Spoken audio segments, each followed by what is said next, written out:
my favorite stories from the book was when they were before Kettle Hill, and they were actually in reserve at that time, but they were taking all kinds of fire because the Spaniards are firing down from Kettle Hill, and lots of casualties are happening.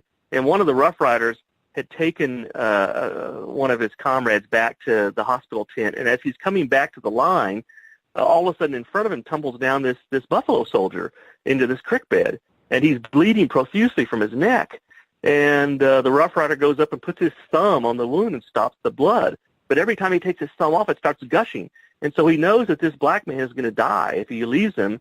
And the Rough Rider wants to get back to his line. I mean, he wants to be with his men, but he can't leave this guy. Yeah. And so he stays there for almost, I think it's 45 minutes or an hour till there's some help can come and stop. And so he literally saves this man's life, this African American.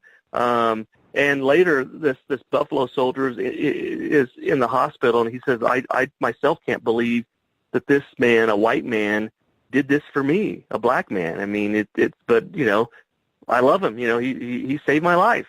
So that's the kind of things that happen in war, and race doesn't matter. You're a brother, and you're fighting side by side, and you all have the same goal. And it's too bad that didn't continue, afterwards, but at least on the battlefield, all those racial barriers were down.